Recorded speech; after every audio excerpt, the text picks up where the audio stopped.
한 사람이 혹시 여기 장로님이 계시다면 장로님에게 질문을 했습니다. 장로님, 신앙생활 왜 하세요? 어떤 사람이 권사님에게 질문을 했습니다. 예수님 왜 믿으세요? 또 한 사람이 집사님에게 묻습니다. 교회 왜 다니세요? 예수님을 왜 믿느냐? 신앙생활을 왜 하느냐? 교회를 왜 다니느냐? 우리가 이런 질문을 받으면 뭐라고 대답을 해야 되나요? 천국 가기 위해서? 축복받기 위해서? 건강 얻기 위해서? 정말 평안을 얻기 위해서? 우리는 뭐라고 대답하며 전도를 하나요? 사람마다 다 다른 대답을 하는데 이것을 하나로 통일하는 방법은 없을까? 성경을 묵상해 보니 아주 중요한 답이 있네요. 따라합시다. 변화되기 위하여. 그래요. 아픈 사람은 낫기 위해, 변화되기 위해서, 죄인은 의인 되기 위해서, 의인은 더 거룩해지기 위해서. 솔직히 이 땅에 변화되지 않을 만큼 완벽한 분이 있나요? 나는 더 이상 변화될 것이 없다고 할 만한 사람이 있냐고요? 없다면 맞아요. 태어나서 세상 떠날 때까지 우리는 계속 변화를 추구할 수밖에 없어요. 당신 교회 다니는 이유가 뭐예요? 난 아직도 변화돼야 돼요. 예수님 믿는 이유가 뭐예요? 난 아직도 변화돼야 돼요. 그렇습니다. 신앙생활, 교회 다니는 거, 예수 믿는 거 다 변화가 목적입니다. 여쭤볼게요. 하나님의 말씀을 들으면 변할까요? 변하지 않을까요? 자, 패를 한번 갈라보겠습니다. 하나님의 말씀을 들으면 변한다 하는 분 손 들어보세요. 할렐루야. 손 내리세요. 하나님의 말씀을 들어도 변하지 않는다는 분 손 들어보세요. 예, 답은 변하지 않는답니다. 잘 생각해 보세요. 정말 하나님의 말씀을 들으면 변한다? 그러면 오래 믿은 사람은 많이 들었으니 많이 바뀌겠네요. 그럼 여쭤볼게요. 한국 교회의 교회 분쟁은 초신자 때문에 일어나나요? 하나님의 말씀을 오래 들은, 오래 믿은 사람 때문에 일어나나요? 어이구, 변한다며? 따라합시다. 변하는 것이 아니라 변질된 것이다. 그것을 성경은 외식이라고 말했어요. 아는 것은 많아졌는데 삶은 안 따라가니 그건 엄밀히 말하면 변화된 게 아니라 변질된 것인지도 몰라요. 저는 많은 부흥회를 다녀보지만 가슴 아픈 일이 있는데 여러분, 오래 믿은 사람이 더 꼿꼿하고 오래 믿은 사람이 더 불편한 경우가 많네요. 혹시 이 설교가 녹음되나요? 그러면 안 할게요. 여러분, 참 미안한 말인데 저를 가장 목회하는데 힘들게 하는 분이 누구라고 생각하세요? 초신자가 아니에요. 제 설교를 2만 번 들은 사람이 힘들게 해요. 2만 번이면 20년이면 2만 번이 될 수 있어요. 목사가 1년에 몇 번 설교하냐면 약 800번을 해요. 그럼 1000번 잡으면 20년만 계속 그 교회를 다니면 16,000번 정도를 듣게 돼요. 그렇게 하나님의 말씀을 많이 들었는데 제일 힘들게 하는 분이 그분일 때가 있다고요. 옆 사람 좀 한번 쳐다보세요. 속색이는 사람인가 아닌가? 손을 한번 잡아보세요. 당신은 오래 믿었습니까? 한번 물어보세요. 그리고 한 번만 더 물어봅시다. 혹시 변하셨습니까? 물어보세요. 이 웃는 뜻은 그래도 조금은 변했잖아요 라고 하는 답변일까? 정말 죄송한데요, 하나님의 말씀에 능력이 없어서 안 바뀌는 게 아니고 인간이 그만큼 강팍하기 때문에 안 바뀌는 거예요. 어느 날 갑자기 많은 무리들이 예수님 앞에 왔어요. 그리고 예수 그리스도가 전하는 하나님 나라의 말씀을 들었어요. 그런데 슬픈 일이 있네요. 그 큰 무리들이 와서 지금 바닷가에서 예수님이 전하는 하나님의 말씀, 권세 있는 말씀을 들었는데 변한 자가 과연 있었나라는 거예요. 죄송한데요, 그 자리에 있던 누구도 바뀌지 않았는지 아세요? 베드로도 바뀌지 않았어요. 베드로는 자기의 배까지 띄어서 주님 타게 하시고 전하고 가르치게 하셨는데 그 말씀이 끝났을 때 정말 변했다면 이 말을 해야 돼요. 따라합시다. 나는 죄인이로소이다. 그런데 미안합니다. 하나님의 말씀을 들었을 때 그 말 한 게 아니고 언제 그 말을 했는지 아세요? 고기를 많이 잡은 다음에 했어요. 왜 하나님의 말씀을 들었을 때 그 고백을 하지 않나요? 한 번만 더 해볼까요? 예수 그리스도의 하나님의 말씀이 전파되어졌을 때 그때 베드로가 배와 그물을 버리지 않았어요. 언제 배와 그물을 버렸지요? 고기 많이 잡고 돌아온 다음에 바뀌었어요. 따라합시다. 변화는 말씀 들어가지고는 안 바뀌는 경우가 많다. 그래서 하나님은 우리를 변화시키기 위해서 말씀에 능력이 없는 것이 아님에도 불구하고 말씀 갖고 사람이 강팍해서 안 바뀌니까 뭘 준다? 체험을 주는 거예요. 제가 목사가 되었네요. 그런데 하나님의 말씀 듣고 목사 된 것 아니에요. 하나님의 말씀은 늘 저에게 전달되어졌지만 죄송해요. 제가 기도하다가 체험을 했어요. 방언도 터지고 기도하다가 갑자기 환상도 보고 특히 본 게 뭐냐면 주님 재림하는 나팔 소리 같은 걸 체험했어요. 그때에 감수성이 예민한 저는 성경에서 주님 천사장의 나팔 소리로 오신다는 그 이야기 들었을 때는 별로 변할 마음이 없었는데 체험을 하고 나자 신기하대요. 그 학생 때에 나 목사 될래요라고 서원을 하더니 말이에요. 때가 되니까 진짜 목사의 길을 가더만요. 이 땅에 많은 기도원이 있었어요. 그 많은 기도원에서 주로 한 것은 기도 생활이었어요. 하나님의 말씀 전하고 그 다음에 기도를 시켰는데 이 기도 시간이 1시간, 2시간 장난이 아니었어요.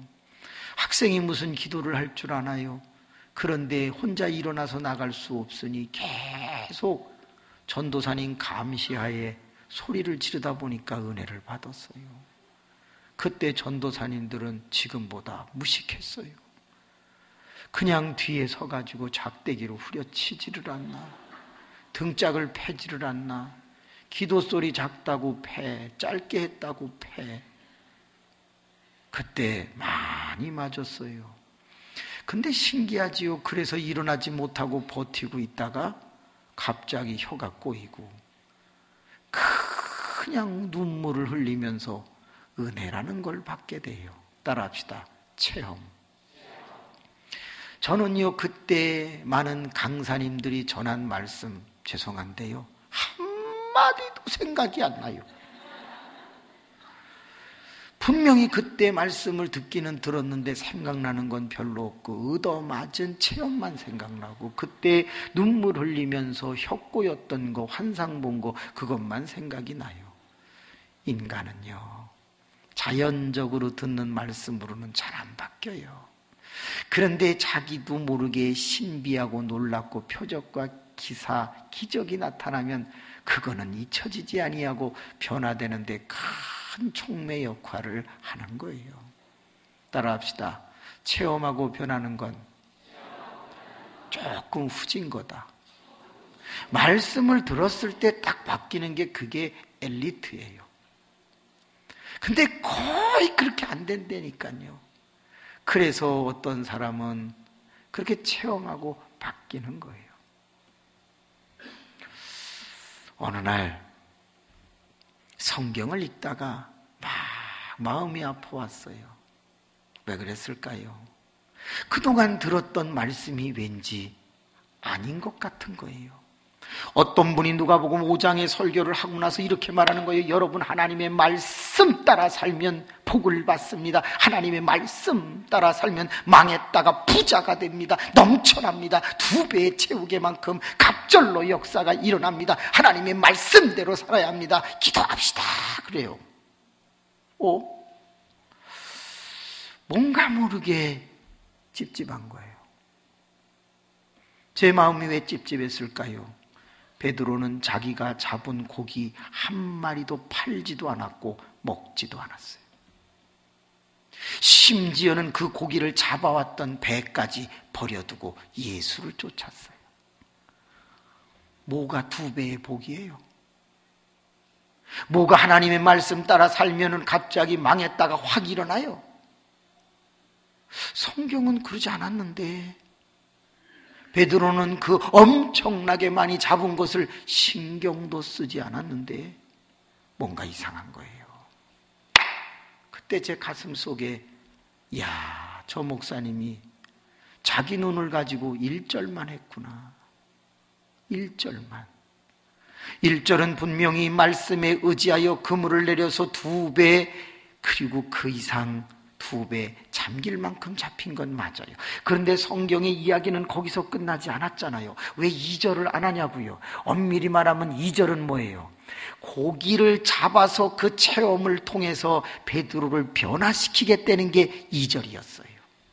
네가 하나님의 말씀을 들었을 때 변하지 않으니까 고기를 많이 잡게 해서 변해 만들겠다는 게 이게 사실은 메인 메시지인데 어떻게 1절만 딱 하고 끝냈는가? 근데요, 여러분, 유튜브에 들어가 보세요. 누가복음 5장에 관한 한 동영상을 찾아보면 거의 10편 중에 9편은 다 그렇게 얘기해요. 그런 걸 뭐라 그래요? 기복적이다, 그렇게 말해요. 너무너무 속상한 거예요. 그러면 예수 그리스도가 베드로에게 고기 못 잡은 걸 고기 많이 잡게 하는 그 정도의 변화를 위해서 나타나셨겠어요? 뭔가 아닌 것 같은 거 있죠. 그래서 다시 보자 하다가 그만 제 눈에서 감격의 눈물이 흘렀는데 몇 가지 바뀐 게 있는 거예요. 예수 그리스도가 하나님의 말씀을 전하실 때 그 큰 무리들 중에서 바뀐 사람, 나는 죄인이로소이다 말한 사람 없고, 물고기를 많이 잡고 돌아온 베드로와 그의 친구들만이 나는 죄인이로소이다 뿐만이 아니라 배와 그물을 버렸다. 그때 깨달은 것이 뭐냐? 진정으로 영혼이 바뀌는 것은 무엇일까? 따라합시다. 내가 예수님 앞에 나와서 바뀌는 것이 아니라 예수님이 내게 오셔야 바뀐다. 한번 잘 생각해 보시라고요. 이 많은 무리들이 바닷가에 예수님 앞에 나와서 하나님의 말씀을 들었는데 누가 바뀌었냐고요? 다 말씀 듣고 권세 있는 말씀이다 하고 돌아갔을 뿐이지. 그런데 그때 그 많은 사람들 중에서 예수 그리스도가 누구를 찾아갔냐면 베드로에게 찾아갔고, 결국 베드로에게 찾아간 그 사람만 바뀐 거예요. 아하, 너무 많은 목사님들이 이렇게 말하는 거예요. 교회 오기만 하면 바뀐다고. 죄송한데요, 20년 30년 후에 목회자에게 칼을 꽂는 사람도 많았어요. 미안한데 안 바뀌었다고요. 사람들이 하나님의 전에 와서 바뀌는 것이 아니라 온 사람들 가운데 성령이 찾아가는 그 사람만 바뀌고 있는 것이었어요. 지금요, 예수님이 전에도 바뀌지 않았는데 제가 전하는데 이 많은 분들이 오셨다고 바뀌어요? 어림없어요. 여러분 안 바뀌어요. 할렐루야. 이때는 할렐루야 하면 안 되지. 여러분 안 바뀐다고.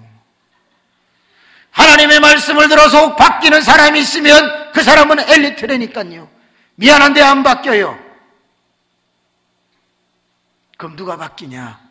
오늘 밤에 주님이 성령을 보내 만나주는 그 사람만 바뀌어요.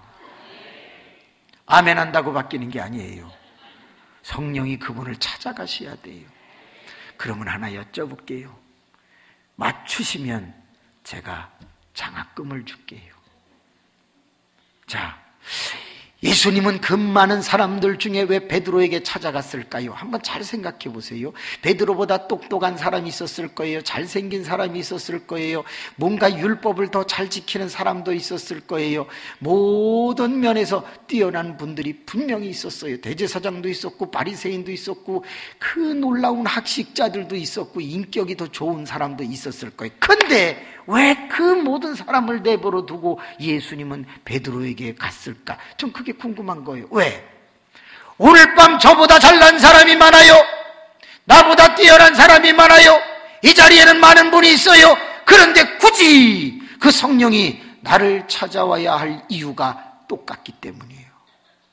왜 베드로냐 이거예요. 베드로가 가지고 있는 뭐 때문에 가셨다면 나도 오늘 밤 그게 있어야만 성령이 나를 변화시키기 위해서 오시지 않겠냐 그 말이에요. 베드로에게는 뭐가 있었길래 예수님이 베드로에게 찾아가셨을까요? 맞히시는 분에게는 장학금이 나갑니다. 얼마냐고는 묻지 마세요. 서로 시험 드는 경우가 있어요. 아니 그 많은 사람 중에 예수님은 왜 베드로에게 갔지요? 따라합시다.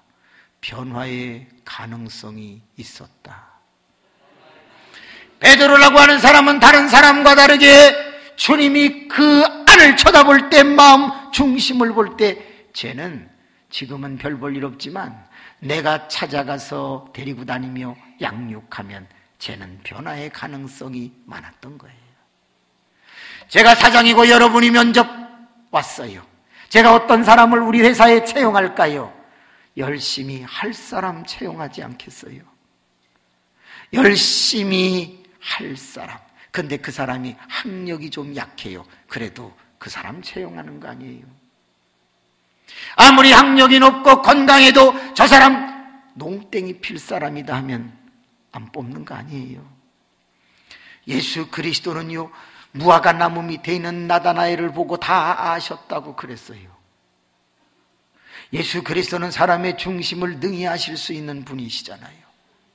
그래서 베드로 그 외에 많은 사람들을 쳐다봤는데 그 베드로라고 하는 사람이 3년이 지나면 너 내 뒤를 이어 일 열심히 하겠구나. 따라합시다. 변화의 가능성이 보였다.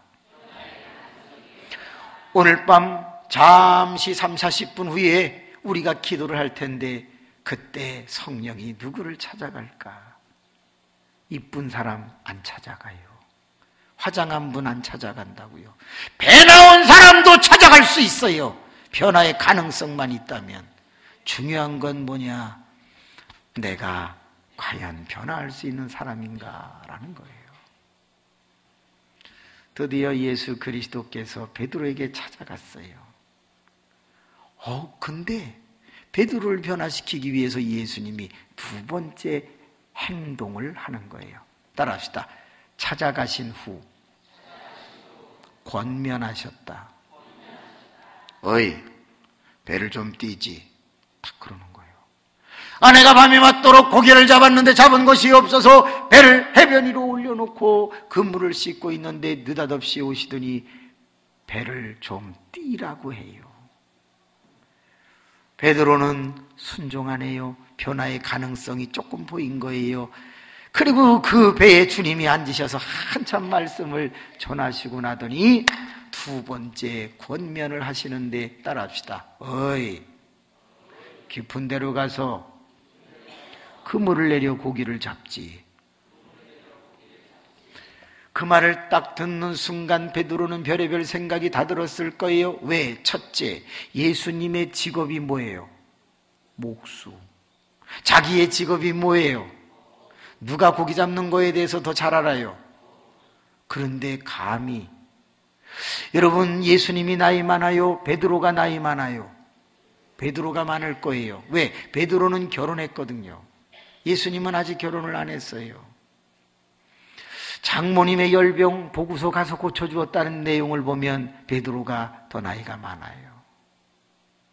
그런데 목수이면 아이도 어린 것이 와가지고 어이, 깊은 데로 가서 그물을 내려 고기를 잡지. 제가 한 번은 너무 흥분해갖고 어느 교회 가서 설교를 할 때 어이, 깊은 데로 가서 고기를 내려 그물을 잡지, 이런 적이 한 번 있었어요. 저는 뭐가 바뀐지도 모르겠는데 막 웃는 거예요. 그래서 뭐 말이 이상했나. 근데 고기를 내려 그물을 잡지, 그것도 빨리 하면은 그럴싸한 것 같긴 해요.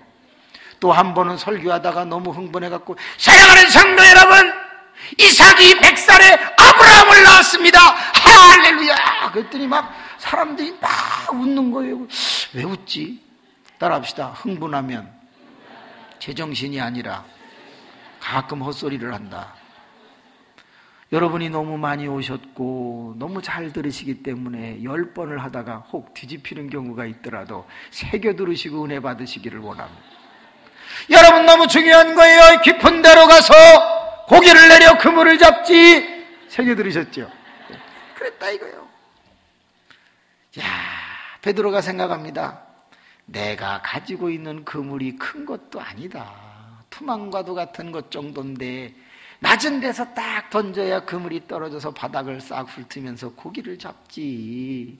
깊은 데로 가서 그물을 던져봐야 바닥에 닿지도 않고 공중에 벌렁벌렁 떠있고 고기들은 밑에 있는데 뭐가 잡히겠냐. 자기의 경험으로 생각해 봤을 때 맞지가 않아. 내가 물때를 보고 밤이 맞도록 애를 썼는데 그거 다 지나갔는데 물때도 아닌데 가라고 이거저거 생각해 보면 맞지를 않는 거예요. 근데 아까 말씀 전하시는 걸 보니까 꽤 능력이 있는 거예요. 꽤 그 말씀에 권세가 있는 거예요. 그래서 나는 피곤하고 지치고 지금 거의 몸 상태가 안 좋은데도 깊은 데로 가라고 하는 바람에 가려고 이렇게 보니까 다른 친구들은 다 집에 가는데 나만 가야 되는 거예요. 변화의 가능성이 있는 베드로라 갑니다. 너를 저어서 가요. 친구들이 안 들어가! 아니 뭐 어디가? 에이씨, 내가 가고 싶어서가 아니야. 가래잖아. 그리고 갔을지도 몰라. 자, 퀴즈 내겠습니다. 맞히면 장학금 드립니다. 깊은 데는 어디일까요? 깊은 데는 어디겠어요? 하나님, 저만 보지 않게 하여 주시고 생각을 하게 하여 주옵소서. 자, 깊은 데가 어디예요? 그럼 힌트를 드릴게요. 예수 그리스도는 천지 만물에 동참하신 분이죠. 그래서 예수 그리스도는 모든 걸 다 아시죠. 물 위를 걸으셨고 풍랑을 잔잔케 하셨죠. 그러면 이 갈릴리 바닷가, 디베리앗 호수, 게네사렛 호수 같은 이름인데 어느 쪽에서 부르느냐에 따라 동네 이름을 붙여서 다르게 불러요. 근데 그 어마어마하게 큰 호수가 너무 커서 바다 같은 그곳에 가장 깊은 데를 예수님은 아세요, 모르세요? 전 아신다고 믿습니다. 전능자니까, 창조하셨으니까. 그러면 베드로는 그 큰 바다, 호수 깊은데, 가장 깊은데 알아요, 몰라요? 모릅니다. 왜? 어부 생활을 오래 했다 하더라도 고기를 잡은 거지 잠수를 한 게 아니에요. 매일같이 고기 잡으러 가지. 해녀입니까? 맨날 잠수하게? 그리고 그게 20-30년을 잠수했다고 그래서 그 큰 갈릴리 바다 거기에서 가장 깊은데 못 찾아요. 그러면 얘기가 재밌어지잖아요. 예수님은 다 알고 베드로는 다 몰라. 근데 예수님이 베드로에게 저기 가라 이러지 않고 깊은 데로 가라 그랬어요. 깊은 데는 어디라는 걸 말해주고 있는 거예요. 어딜까요? 고기 많은 곳 어느 분이에요? 하나님, 이상한 소리 하지 않게 하여 주옵소서. 70점. 깊은 데가 어디예요? 예. 머리 빗는 거예요? 아유, 저 자매는 또 손 드는 줄 알았더니 머리를 빗네. 여러분, 여기에는 놀라운 비밀이 있는 거예요. 베드로라고 하는 사람은 갈릴리 바닷가 전체의 깊은 데를 다 몰라요. 그러나 그가 어부 생활을 하면서 경험상으로 깊은 데를 알고 있는 거죠. 그런데 아주 깊은 데가 있고 적당히 깊은 데가 있는 거죠. 그때 예수 그리스도께서 베드로야 깊은 데로 가라. 그러면은 그것은 어디를 말하는 거예요? 따라합시다. 적당한 장소가 아니라 베드로가 인생 어부 생활을 하다가 깊다고 거기 진짜 깊어. 그곳을 가라는 거예요. 그런데 여러분, 그곳은 첫째 위험해요. 둘째 고기도 없어요. 세 번째 시간이 많이 걸려요. 지금 내가 가장 피곤하고 지쳐있는 상황에서 그곳까지 가라고 하는 건 그에게 뭐예요? 도전이요, 시험인 거예요. 그런데 예수 그리스도가 드디어 베드로에게 뭘 시켜보냐면 네 양심을 속이지 말고 한번 가봐, 이 메시지거든요. 여러분, 제가 잠시 후에 여러분에게 기도를 오래 하세요. 그러면 그 오래란 말이 어떤 사람은 1시간이지만 어떤 사람은 5분일 수도 있어요. 왜? 기도 생활을 많이 해보지 않은 사람은 가장 많이 자기가 해봤던 게 5분이면 그 사람에겐 그게 5분인 거예요. 어떤 사람은 기도빨이 세가지고 2시간씩 기도하는 사람이 있는데 30분 하고 기도 많이 했다. 그건 뻥이에요. 사람마다 기준이 다르다, 그 말이에요. 근데 예수 그리스도께서 뭐라고 말했냐면 베드로야, 저 깊은 데 가라. 지금으로부터 약 7km 떨어진 저기 가라. 그러지 않고 깊은 데로 가서 그물을 내려 고기를 잡아라. 내가 내 인생 속에서 경험했던 가장 힘들고 어려운 곳으로 한번 가보라고 도전을 하시는 거예요. 근데 그때가 가장 지친 때, 가장 피곤한 때, 전혀 자기의 경험상으로 노하우로 맞지 않는 그곳을 가라고 하는 거예요. 그때 베드로가 가는 거예요. 노를 젓고 가는 거예요. 그게 가능성인 거예요. 여러분, 어느 날 내가 가장 어려운 상황이 벌어졌는데 주께서 내 마음에 주의 사자의 입을 통해서 예물을 드려라 그러면 그게 시험인가요? 아니면 하나님이 내게 한번 도전해 보시는 걸까요? 내가 가장 몸이 아파, 내가 가장 힘들어. 그런데 너 주일 성수해라 그랬을 때 내가 이를 악물고 그 주일 성수를 하러 가는 거, 그게 가능성이라면 어떡하겠냐고요. 제가 이렇게 생겼어도 헬스클럽을 다닌 적이 있어요. 바디빌딩을 해본 적이 있다고요. 내가 웃을 줄 알았어요. 군대 가기 전에 가면 고생한다고 다니라는 거예요. 그래서 바디빌딩 거기를 좀 다녔어요. 야, 10kg, 20kg, 30kg를 들었다 내렸다 하는데 이 코치가 정말 사람을 약 올리는 거예요. 더 이상 들을 수 없어서 바로 떨고 있을 때 한 번 더! 아우, 죽이고 싶어. 돈 내고 왜 원수를 삼는지 모르겠어요. 근데 말 한마디 딱 하는 순간에 밉지가 않고 할 수가 있는 거예요. 그게 뭐죠? 가장 힘들 때 한 번 더 하는 게 그게 근육이 된다는 거예요. 내가 할 수 있는 만큼만 하는 건 늘 유지는 될지 몰라도 근육은 생기지 않는다는 거예요. 그래서 바로 떨고 있는데 자기가 잡아준다 그러면서 손가락을 갖고 요러고 앉았어. 근데 신기하죠? 그러고 있는데 이게 올라가는 거예요. 그 사람은 힘도 주지 않았어요. 내가 정말 가능성이라는 게 무엇인가? 도저히 할 수 없는데 지난번에 했던 그것을 할 수 있다면 그거예요. 내가 예전에 11조를 드릴 때 벌이가 있었는데 지금은 내가 해고당하여 벌이가 없어. 그런데도 내가 옛날에 했던 거를 그대로 벌이가 없는데도 빌려서라도 해. 그게 가능성이라면 어떡하겠어요? 내가 도저히 옛날에는 알바를 안 할 때 공부했는데 지금은 부모님이 아프셔서 내가 알바를 하면서도 공부를 해야 돼. 그게 가능성이라면 어떡하겠어요? 조건이 갖춰졌을 때는 했는데 조건이 갖춰지지 않았을 때도 똑같이 할 수 있는 게 그것이 근육이 되고 그것이 가능성이라면 어떻게 하겠냐고요. 제가 저희 교회의 변화를 보니까 솔직히 말할까요? 능력 있는 사람들에 의해서 세워지는 거는 별로 없더라고요. 어려운 사람들이 그저 하루 종일 일하고 와서 밤에 철야하는 그분 때문에 바뀌는 거던데요. 낮에 헬스클럽 다니고 여기저기 친구들과 차 마시러 카페 다니고 그런 분들이 밤에 철야 죄송한데 안 하던데요. 그분들은 공예배도 잘 안 나와요. 그런데 너무나도 불쌍한 분들, 힘없는 분들, 노인네들, 그런 분들만 하나님의 전에 와서 밤을 지새우면서 그분들이 기도해요.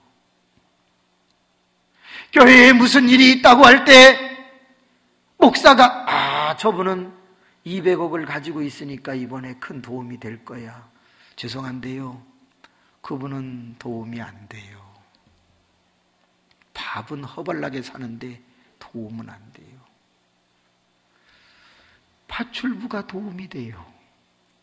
파출부가 하나님의 성전 짓는다고 할 때에 세상에 3억을 작정하고 파출부 가사 도우미 열심히 해가지고 다달이 100만 원씩 3억을 만들어서 헌금하는 사람, 김명애 권사. 전 그분을 보면요 존경해요. 아파트 9평 임대 아파트에 사는 여자. 그 사람이 한 번은 종이에다가 이렇게 썼어요. 하나님, 성전을 짓습니다. 그런데 나는 가진 게 없습니다. 하나님, 내 머리카락을 잘라 팔겠습니다. 하나님, 내가 신장이 2개가 있는데 하나를 떼서 팔 테니까 돈이 되게 해주세요. 내가 눈이 2개 있는데 하나면 족하니 하나를 빼서 실명한 사람에게 줄 테니 돈이 생기게 해주세요. 하나님, 내가 피를 뽑아서 할 테니까 이 피값으로 교회 세울 수 있게 해주세요. 그리고 그분이 그 편지 끝에 쓴 게 작정원금 3억이었고 성전이 지어졌다고요. 왜? 도저히 할 수 없는데 그들은 하는 것일까? 당시에 부자도 많았고 많이 배운 사람도 많았고 폼나고 비주얼이 되는 사람도 많았는데 굳이 생선 비린내 나는 베드로를 택한 이유는 가장 천한 자 같으나 가장 부하고 귀한 자를 부끄럽게 할 만한 변화의 가능성이 그에게 엿보인 것은 아닐까. 그래서 베드로는 가장 지치고 가장 힘들고 가장 부담되고 가장 이치에 맞지 않는 그런 내용을 듣고서 노를 저어서 가고 있습니다. 드디어 깊은데 여기야. 노를 짓고 가다가 여기 좀 던질까? 여기보다는 저기가 더 깊은데 참 깝깝하네. 그것도 조금 갑니다. 그리고 가서 그래 여기쯤이면 돼. 여기는 깊은 데였어. 그때 내가 엄청 고생했지. 도착을 했습니다. 퀴즈. 그물을 오른쪽에 던질까요? 왼쪽에 던질까요? 따라합시다. 아무데나. 왜 요한복음은 오른쪽이라고 말했지만 누가복음의 초점은 깊은 데에 있는 거예요. 깊은 데. 깊은 데에 가면 배가 이렇게 돌면은요 다 오른쪽이에요. 아세요? 이렇게 돌면 다 왼쪽이고 깊은 데면 되는 거야. 그래서 자기가 씻은 그물을 탁 던졌는데 이게 웬일이야. 엄청나게 그물이 묵직한 거예요. 고기들이 막 이러면서 고기들이 지랄을 하면서 그냥 팍 그물을 찢고 나가려고 애를 쓰고 있는 거예요. 그때 팍 떠오르는 게 있어요. 내 경험, 내 연륜, 내 노하우 이걸 완전히 뒤집은 목수. 저는 누구인가 하는 생각이 탁 드는 거예요. 하나님의 말씀을 들을 때는 탁 들지 않던 것이 고기를 많이 잡고 나자 생각이 달라지는 거 오늘 밤 체험할 수 있기를 바랍니다. 그리고 그가 말을 합니다. 허벌라 허벌라 그러면서 동물을 불렀다고 성경에 기록되어 있어요. 요 두 칸 가운데로 잘라서 이쪽 남한, 이쪽은 북한이에요. 이 남한이 한번 해보겠습니다. 자, 손을 이렇게 들어보세요. 허벌라 허벌라 시작.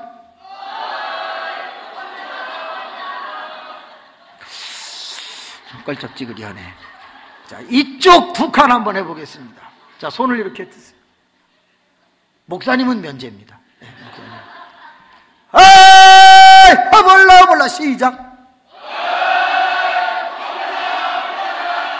다르잖아.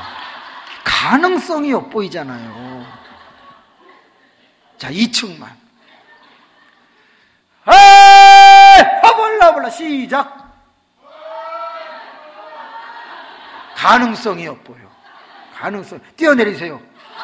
제가 용돈을 드릴 테니까. 다르잖아. 그때 이 친구들이 와가지고 같이 그물을 끌어올려 부배가 잠기게 되었어요. 따라합시다. 찾아오시면 영접하자. 권면하시면 순종하자. 역전인생.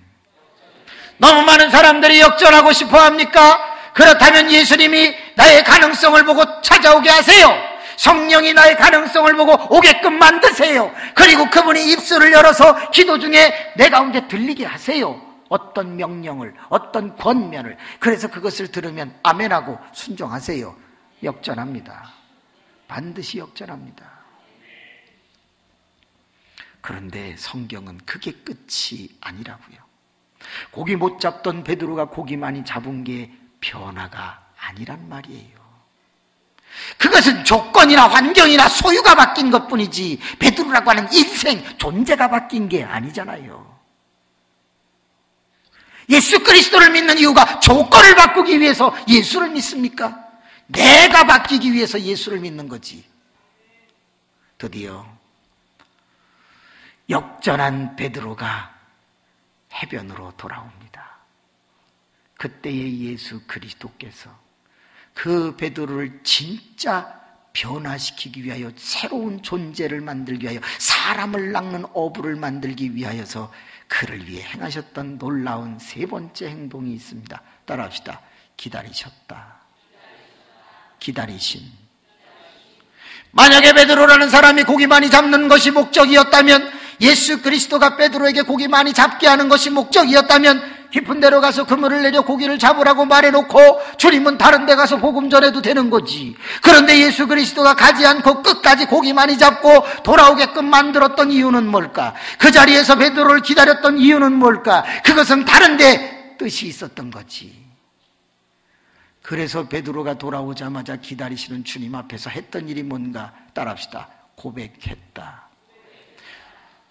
나를 떠나소서, 나는 죄인이로소이다라는 말을 그때 합니다. 여러분, 그러면 베드로는 뭔 죄를 저질렀어요? 옛날부터 저지른 죄를 회개했다고 생각하시나요? 아니에요. 이것은 바로 아까 깊은 데로 가서 그물을 내려 고기를 잡으라고 하는 그 말을, 권면을 들었을 때 갈대의 자기의 상태를 말하는 거예요. 첫째, 믿음은 거의 없었을지도 몰라요. 가는 것은 기쁨과 즐거움으로 가는 게 아니라 피곤하고 힘들었기 때문에 억지로 간 거예요. 그런데 엄청난 결과를 가지고 돌아와 보니 내 자세가 이미 다 주 앞에 들통났다는 걸 느낀 거예요. 죄송해요. 제가 순수하지 못했어요. 그게 나는 죄인이로소이다. 그 말을 하게 만드는 거예요. 우리가 날마다 예배를 드리고 쫙 세상을 향해서 고기 잡으러 나갑니다. 그리고 다음 주에 쫙 들어올 때 예수님은 여러분을 기다리면서 어떤 말을 듣기를 원하실 것 같습니까? 고기를 많이 잡았던, 고기를 많이 못 잡았던 전부 와서 뭐 해주기를 바랄까요? 나는 세상에서 죄를 짓고 돌아왔습니다. 나는 주 앞에서 늘 부족한 존재입니다. 사실은 고백해 주기를 바라고 있는 것은 아닐까? 그런데 많은 사람은 돌아와서 고백은커녕 또 하나 뭘 달라고 소리 지르고서 가고 있는 것은 아닌가? 그래서 미안합니다. 그 사람을 통해서는 큰 역사가 안 일어나고 있는지도 모른다 그 말이에요. 저는 주님이 베드로가 깊은 데로 가서 그물을 내려 고기를 잡는 그 시간에 주님이 뭘 하셨을까를 상상해 보았습니다. 베드로야, 깊은 데로 가서 그물을 내려 고기를 잡아라. 그리고 표정이 이그러져서 노를 짓고 갖고 있는 베드로를 보면서 주님이 계속한 게 딱 하나예요. 뭐예요? 기도를 하신 거예요. 주여, 억지로 가지만 적당히 가다가 금을 던지지 않게 해주세요. 깊은 데까지 가서 양심을 속이지 않게 해주세요. 그게 주님의 기도였던 거예요. 내가 날마다 신앙 지키는 것이 내 의지 때문이고 내 신념 때문인가? 내 각오 때문인가? 엄밀히 말할까요? 말할 수 없는 탄식으로 성령께서 기도해 주시기 때문에 이만한 신앙을 지키고 있는 것은 아닐까? 그리고 갑니다. 드디어 깊은 데로, 하나님, 드디어 베드로가 나를 속이지 아니하고 자기가 깊다고 생각한 그곳까지 드디어 갔네요. 아버지, 감사합니다. 그리고 베드로가 그물을 던질 때 주님은 어떤 기도를 했을까? 주여, 고기가 많이 들어가야 됩니다. 아까 말했을 때도 안 바뀌었는데 이번에 고기 안 들어가면 와서 저한테 욕하고 그냥 갈 겁니다. 들어가게 해주세요. 고기가 많이 잡히게 해주세요. 그 기도는 잊지 않았을까? 우리가 세상에 나가서 성공하지 못하고 돌아오면 신앙이 변질될까봐 어떤 일을 하고 있을 때 하나님, 저희를 해결해 주세요. 저희를 해결해 주세요. 주님이 성령 안에서 우리를 위해 168시간 동안 삶의 현장을 바라보며 기도하고 계시다고 생각해 본 적 있습니까? 드디어 고기가 왕창 잡혔습니다. 주님의 눈에서 눈물이 흐르지 않았을까? 주님은 이렇게 하지 않았습니다. 이야! 고기! 슛! 슛! 이러지 않았어요. 예수님은 기도했어요. 왜? 여러분, 보리떡 5개, 물고기 2마리를 가지고 다 50, 100씩 앉혀라! 지금부터 떡 준다! 헉! 그래가지고 동막골처럼 팝콘이 만들어져갖고 튄 게 아니라고. 성경은 이렇게 말해요. 떡을 떼셨다고. 여러분, 5,000명 먹는 떡을 떼봐요. 주님이 얼마나 팔목이 아프겠나. 떡 잡고 아씨, 오늘 5,000명. 그것도 남자만 5,000명이야. 여자들은 또 왜 와가지고 막 이게. 여러분, 그럼 15,000명 어린애까지 해갖고 그 떡을 떼야 되는데 생선은 어떻겠어요? 떼다 찔렸네. 선지까지 발라가면서 막 고기를 떼지 않았겠냐. 예수님은 이야 이렇게 하지 않았어요. 하늘을 향하여 축사하시듯이 주여 잡아야 합니다. 잡아야 합니다. 도우소서. 그럴 때 하나님이 보좌에 앉아있다가 급해갖고 일어나가지고 이야 하나님이 했을지는 모르지. 자, 들어갔어요. 주님의 기도는 더 심각했어요. 왜? 베드로가 돌아와서 감사원금 주고서 그 고기 팔아서 행복하게 살았더라 이런 식으로 가면 안 되는데, 고기의 눈이 어두워지면 안 되는데, 깊은 데에 대한 추억을 갖고 다음에도 또 여기로 와서 잡아야지 이딴 생각하면 안 되는데, 주님은 기도합니다. 주여, 오 하나님이여, 베드로가 돌아와서 제발 잘못했다고 하고 배와 그물을 버리게 하여 주세요. 진정한 변화는 조건의 변화가 아니라 존재의 변화는 건데, 내가 그것 때문에 말씀 전에도 안 바뀌어서 지금 체험하도록 보냈는데, 고기 많이 잡은 체험하고 돌아와서 감사원금 피터피시 20마리 11조 떼고 가서 팔아서 산다면 주님 이게 뭡니까? 간절히 기도하고 있는데 베드로가 옵니다. 그러더니 탁 해서 뛰어내리더니 나를 떠나소서, 나는 죄인이로소이다. 말을 원색대로 해볼게요. 주님, 제가요 아까 갈 때요 되나 보자 네가 뭔 경험이 있다고, 이씨! 그러면서 제가 갔습니다. 나 용서해 주세요.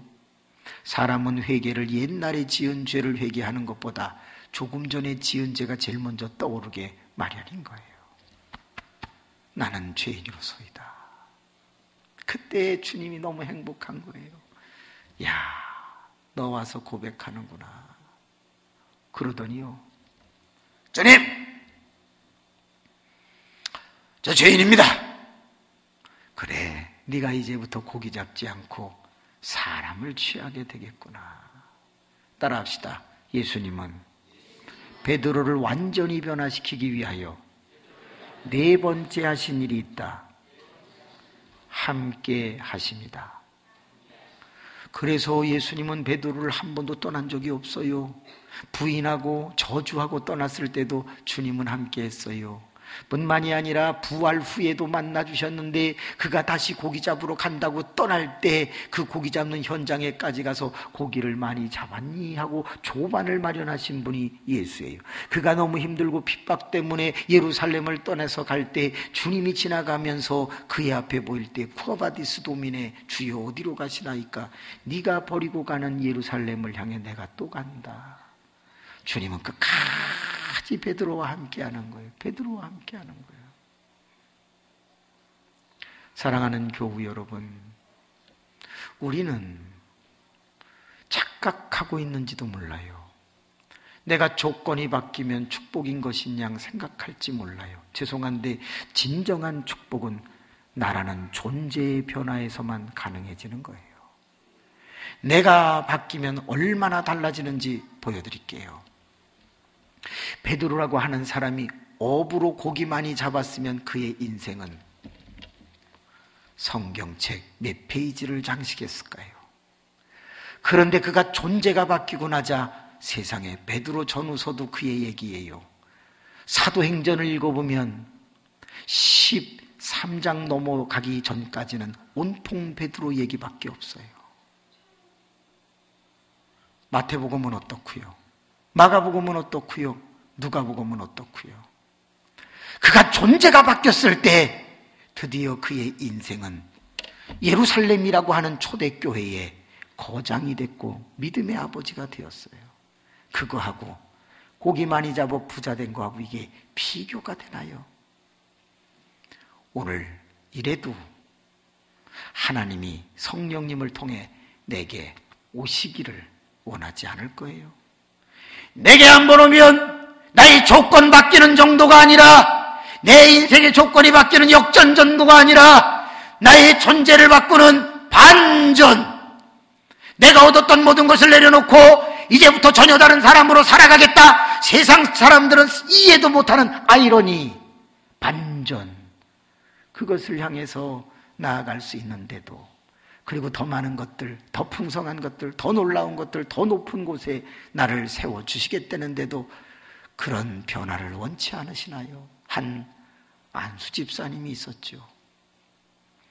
이 안수 집사님이 열심히 교회를 다녔어요. 그리고 뭔가 수입이 생기면 성가대도 회식을 시켜주고 교회 학교 선생님들도 회식을 시켜주고 그러면서 열심히 교회 충성봉사하고 힘이 닿는 대로 예배를 다 참석하니 목사님도 좋아하고 교인들도 야, 저 안수 집사님은 진짜 잘 믿어 하고 이렇게 칭찬을 했어요. 저러니까 승진도 잘 되지. 오, 정말 젊은 나이에 잘 올라갑니다. 그런데 어느 날 IMF 후유증인지 그분이 직장에서 해고를 당하게 됩니다. 그러자 목사님이 아유, 집사님이 이렇게 충성하시는 분이 아유, 직장에서 그만 이렇게 됐군요. 아유, 이겨냅시다. 제가 기도 더 많이 하겠습니다. 그러면서 격려를 하고 교인들도 어머, 어떻게 저런 분이 어머, 시험이야 저분은 곧 잘 될 거야. 그러면서 다 위로를 하는데 정작 당사자는 갑자기 아유, 나 너무 감사해요. 내가 그동안 너무 잘 나가기 때문에 교회 봉사를 많이 못했는데 잘리는 바람에 내가 이제 매일 교회에 출근하여 주에 일할 수 있으니 얼마나 감사해요. 그리고는 그렇게 좋아하면서 매일 교회로 오는 거야. 그래가지고 막 전구도 갈고 화장실 청소도 하고 뭐 이것저것 의자 고장난 거 망치질해서 고치고 줄 바로 잡고 열심히 하는 거예요. 교회에 소문이 났어. 역시 믿음이 좋은 사람은 다르다. 잘 될 때도 잘하더니 못 됐을 때는 더 열심히 한다. 진짜다 그러면서 막 그 안수 집사님을 칭찬을 하는데 1년이 가버린 거예요. 그때 안수 집사님 마음속에 이런 생각이 드는 거예요. 아니, 하나님 이거 너무한 거 아니야? 내가 이 정도 하면은 취직이 되게 하시든지 뭘 역사를 하셔야지. 이거 사람 민망하게 말이지. 이거 하나님 너무 하시는 거 아니야? 그래서 은근히 부해가 나고 감정이 상하고 약간의 원망이 들려고 그러고 표정이 어두워지기 시작을 했어요. 그래서 청소를 하면서도 그러면서 문을 팡 치기도 하고 막 그러면서 하고 있는데 전화가 왔어요. 따르릉. 여보세요? 나야. 잘 있었냐? 친구, 웬일이야? 야, 너 회사 잘 됐냐? 아니, 아직. 야, 인마 1년이나 지났는데 아직 안 됐어? 야, 니네 하나님 죽었냐? 왜 역사를 안 하냐? 야, 너 왜 하나님을 들먹이냐? 야, 인마 나 하나님 안 믿잖아. 안 믿는데도 인마 나 지금 계속 지금 올라가. 나 승진했어. 야, 인마 니네 하나님 아무래도 바꿔야 될 것 같다, 인마. 너 쓸데없는 소리 하지 마. 야, 나 좀 만나자. 왜? 내가 차 살게. 나갔어요. 나갔더니 서류 2장을 딱 주는데 이력서 용지 1장하고 그 다음에 회사 취직 신청서인데 경력 간부 사원을 모집하는 서류를 갖고 온 거예요. 야, 이 회사가 네가 다니던 회사보다 더 좋아. 한번 넣어봐. 야, 내가 이런 데 되겠냐? 다니던 데서도 잘렸는데. 임마, 너는 왜 이렇게 믿음이 없냐, 임마. 난, 안 다니는데도 믿음을 입고 갖고 왔는데, 임마. 넌 믿는 놈이, 임마. 이렇게 믿음이 없어, 임마.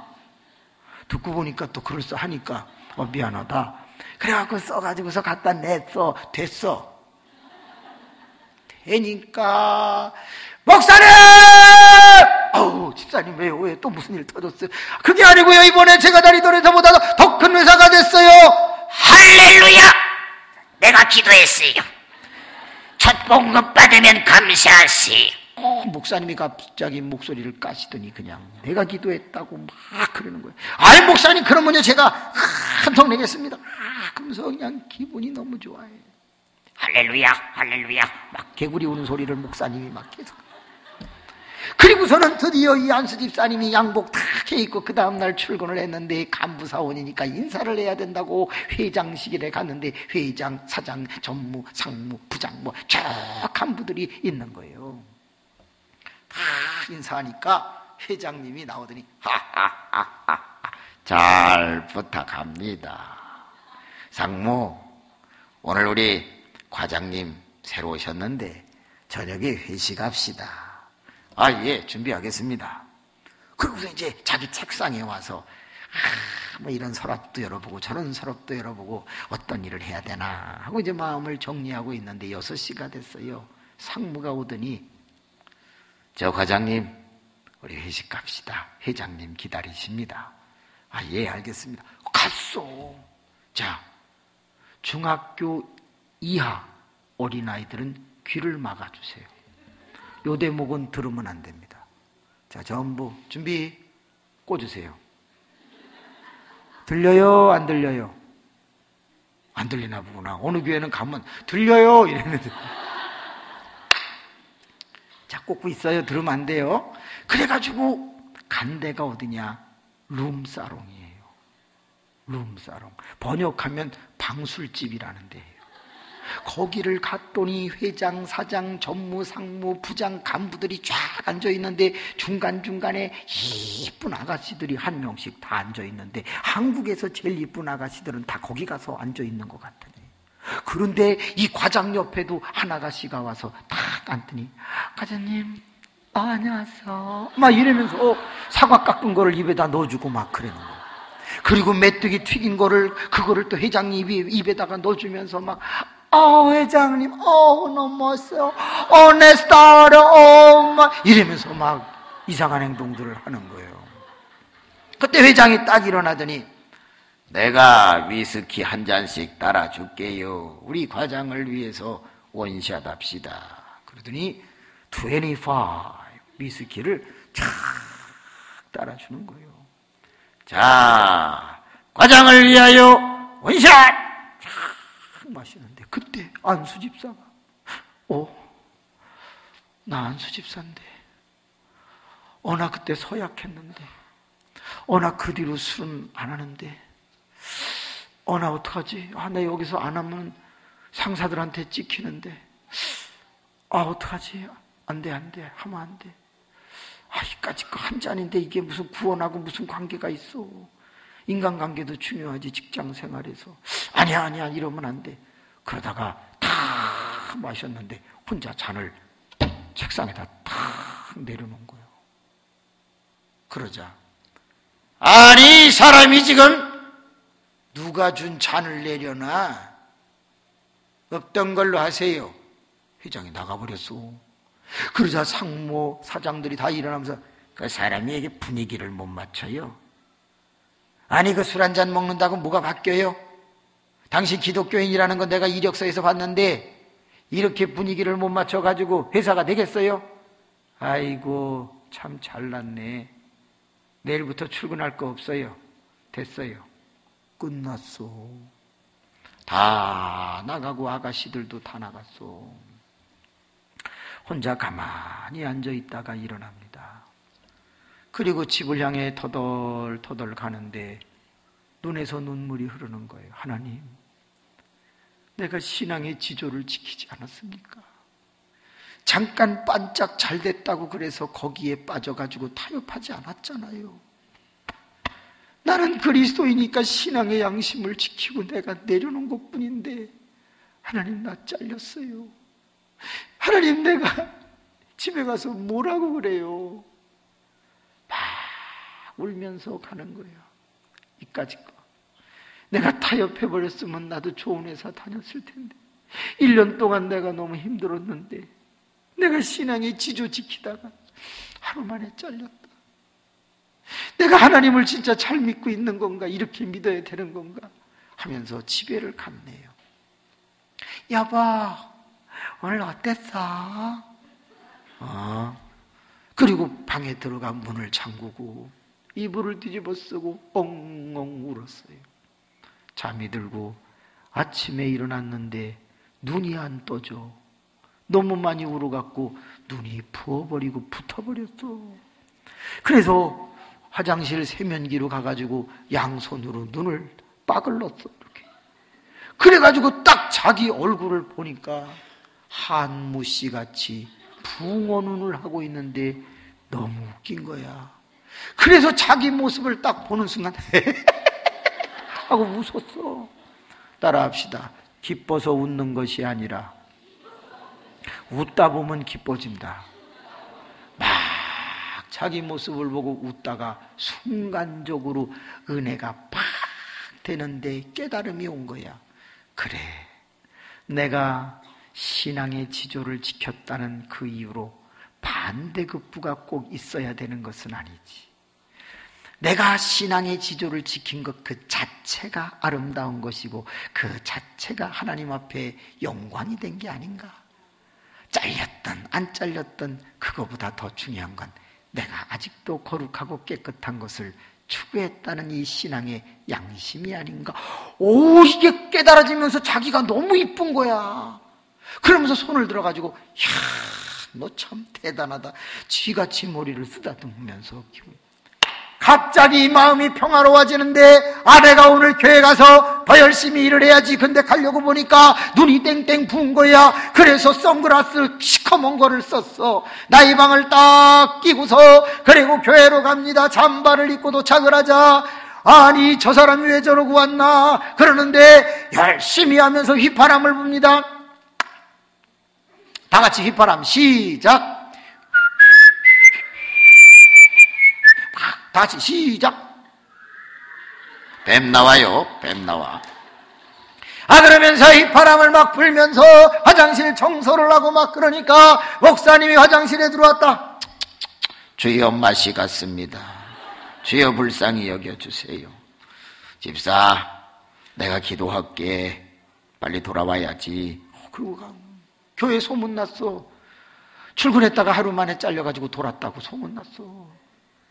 그때 이분이 안경을 쓰고서 일을 하면서 내가 본 것이 아니라 눈이 부어서 그렇고 나는 오히려 더 내가 신앙 지킨 게 이쁘고 기분이 좋아 은혜가 돼서 그러는데 여러분이 죄를 알겠습니까? 그러면서 막 청소를 하는데 며칠이 지난 목요일 날 전화가 왔어.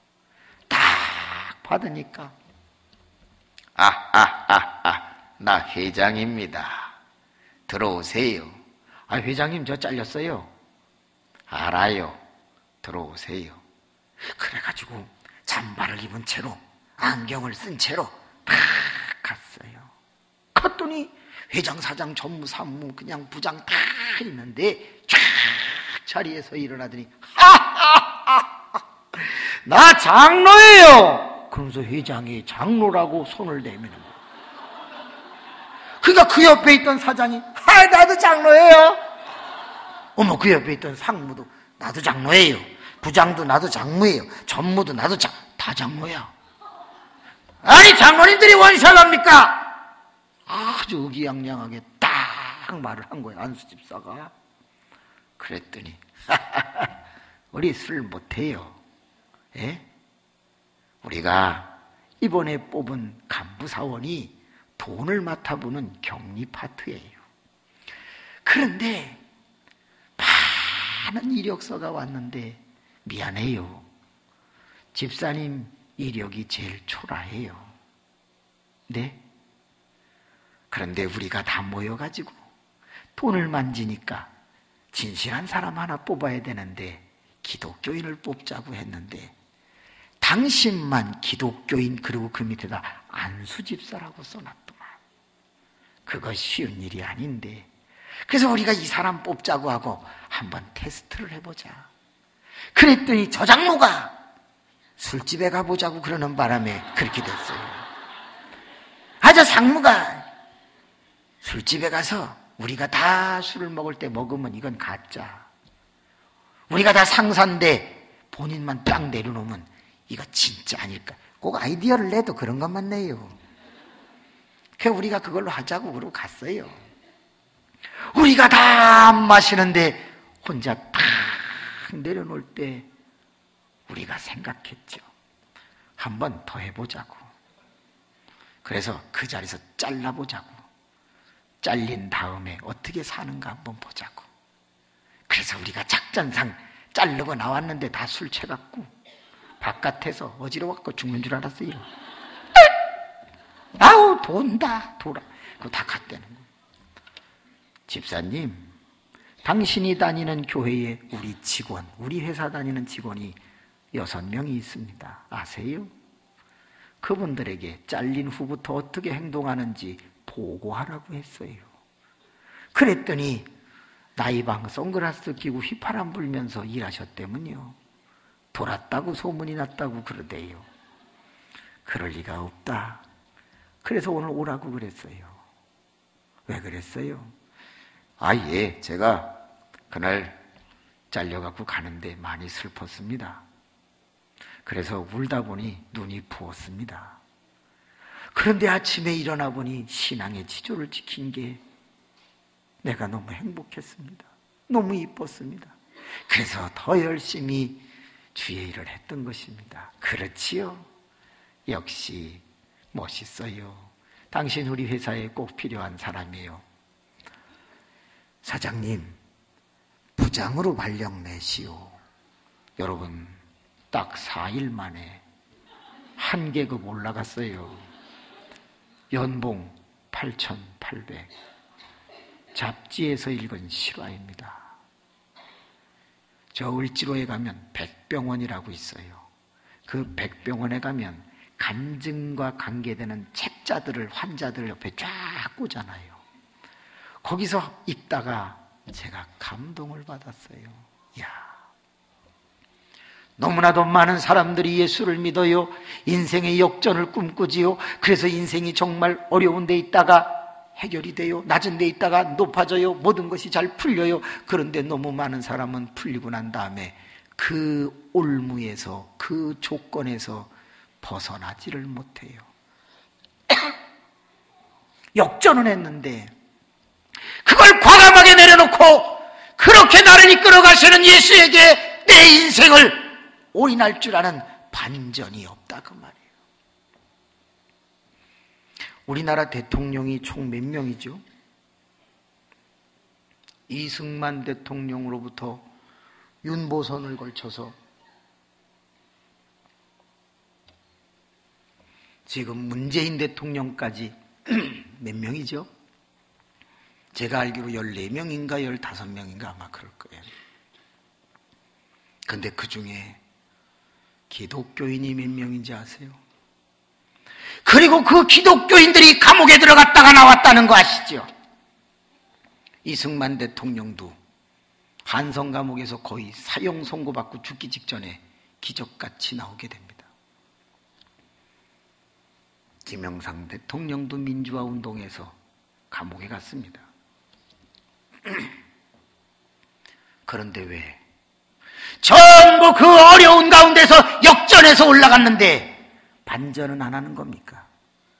왜 다 욕먹는 대통령이 되고, 왜 자식은 다 돈과 연관이 되고, 왜 이렇게 끝나는 겁니까? 어느 날 아이들에게 질문했습니다.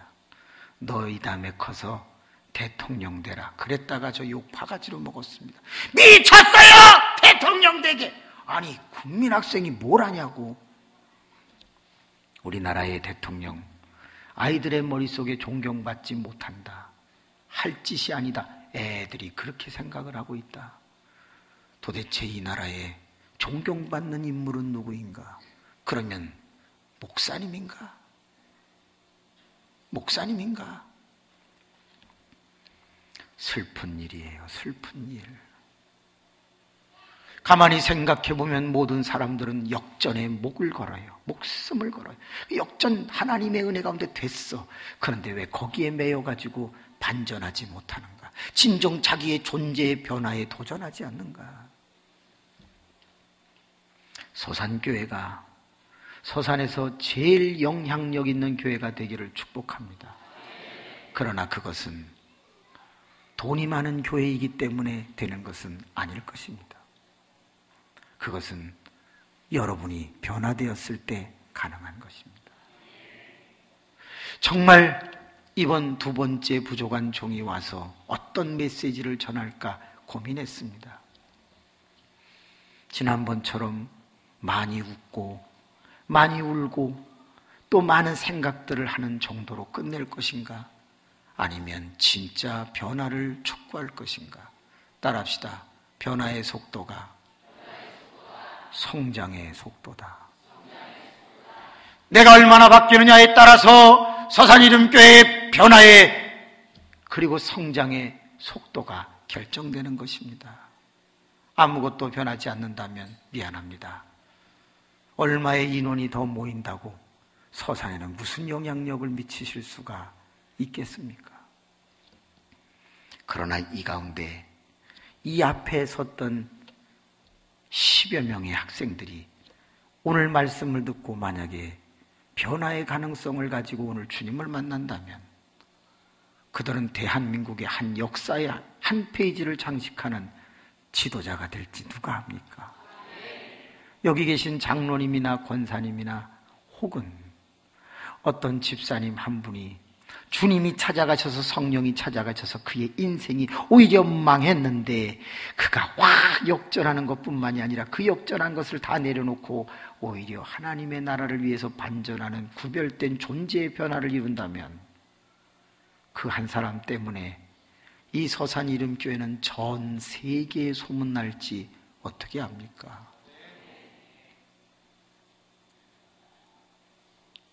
여러분, 이희돈 한번 따라해 봅시다. 이희돈 9.11 테러가 일어났을 때 그거는 안 따라하는 거예요. 9.11 테러가 일어났을 때 거기에 세계무역센터의 부회장이었던 거 아시죠? 그 사람은 길거리에서 양말과 장갑을 팔던 사람입니다. 그런데 대한민국 사람으로서 그 무역센터의 부사장, 부위원장까지 된 사람이에요.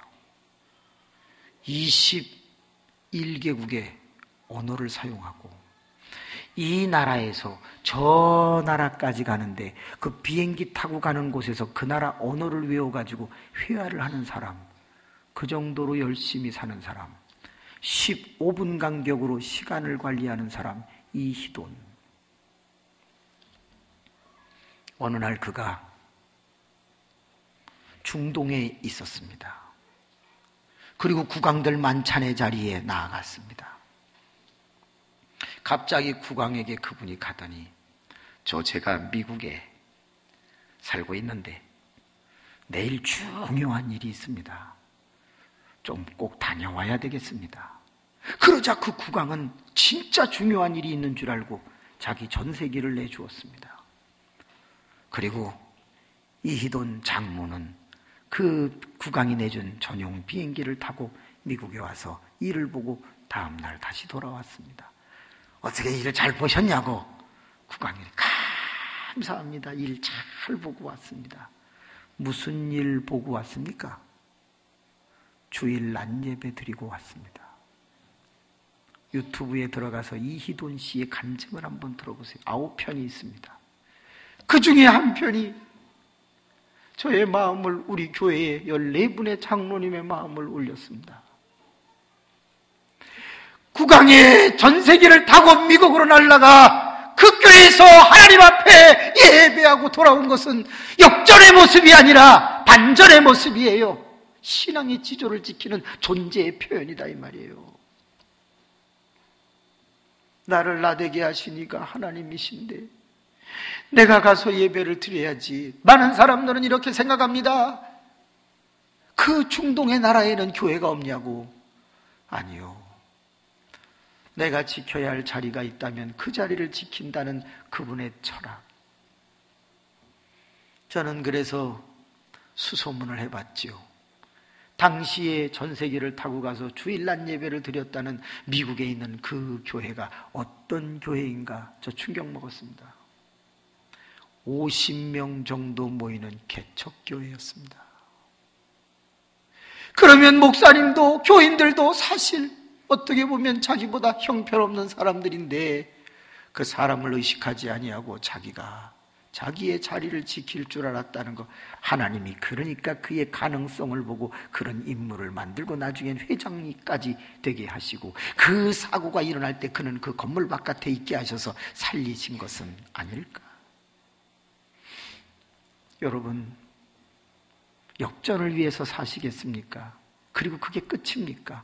아니면 내가 역전해서 힘이 생겼을 때 그 모든 것을 하나님의 나라를 위해서 과감하게 배설물로 여기고 나는 예수를 따르면서 수없이 많은 사람에게 영적 지도자가 되고 사람들에게 길을 제시하는 진정한 예수의 제자가 되겠습니까?